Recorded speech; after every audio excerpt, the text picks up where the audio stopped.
Max drew the sword and held it in front of him, although knowing it would be of no use against the strange creature and its devastating weapon. For some reason, the Fantor paused and seemed to peer closer at Max, as if trying to recognize him. It spoke. The low, raspy voice made Max shudder.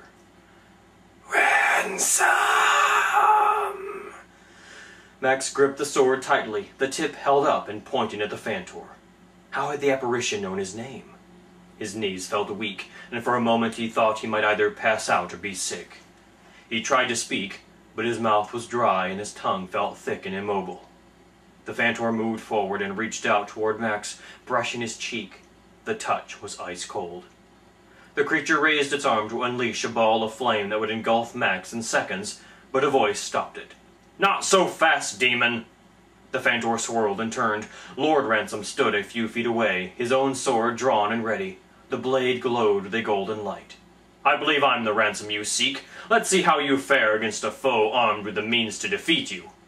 Hissing, the Fantor unleashed a flaming blue orb toward Lord Ransom, who parried it with his sword. The Fantor surged forward and reached for the Lord's throat, but shrieked as its efforts were rewarded with a slicing blow. It drew back, snarled, and gathered for another attack. Then Max saw a second Fantor gliding silently across the floor behind his father. He opened his mouth to shout a warning, but the words were lost in a whooshing crackle as a burst of blue fire erupted from the Fantor's outstretched hand. Lord Ransom turned and saw the fireball. He tried to bring up his sword, but was a second too late. The fire engulfed him as it had the soldier, reducing him to ash within moments. Max closed his eyes and smothered a scream, while the room filled with howls from the Fantors. Max began swinging his useless sword with abandon. It swished through the air and clanged off walls. The howls turned to shrieks, and Max heard another voice over the noise. It was Zohar. "Cease your swinging, boy! You'll behead me!" Max opened his eyes and saw one of the Fantors disappearing out the door. The other was nowhere to be seen. "What? Where's the other one?" Zohar dismissively waved his staff, the knob of which was pulsing with the same golden light Max had seen on his father's sword. "I sent him back to the underworld where he belongs. Now come with me before it's too late. Ransom Hall is lost, and we must flee if we are to save our lives. Back to the armory! Quickly!" "But I just came from there," Max protested. "There's no way out. We'll be trapped." Zohar ignored this reasonable concern and began dragging Max down the steps. They reached the armory in short order, and the wizard pushed Max inside and followed him through. He slammed the door, locking it securely. No sooner had he done so than they heard moaning coming from the hall, and knew the Fantors had followed them to the hiding place. They heard the familiar whooshing noise, and the door, which was oak reinforced with iron, shuddered. The thick oak planks smoked, and the edges began to blacken. "The door won't hold him but a moment," Zohar said. "Through here!" He tapped his staff against the wall, and Max watched in fascination as it fell away to reveal a staircase that disappeared into darkness. "A secret passage!" "Ah, a lad with keen insight into the obvious," Zohar said. "Get in, boy!" Max stepped through the doorway and then remembered Gramkin. "Gramkin!" "What about him?" "He ran off into the castle." "What? Why would he?" "I think he panicked. He thought he could make it out before the battle spread." "Well, that worked out well," Zohar growled. "Medkins are no end of trouble. We can't risk going back for him. The Fantors are at the door as we speak. He'll have to fend for himself. Now go, boy! Go!" "Where am I going?" "Just follow the passage to its end. I'll try to stall the Fantors long enough to ensure your escape." "But what about you?" "Your concern is touching, but your survival is more important. You don't understand that now. You'll have to trust me." The door crumbled. "Go!" Zohar turned his back on Max and filled the doorway, his staff held out in front like a rapier. "Fantors, you shall die!" he shouted. Max didn't wait to see what would almost certainly be the demise of an old family friend. Instead, he took the wizard's advice and descended the steps as quickly as he could. His feet reached the bottom, and he stumbled, falling to his hands and knees.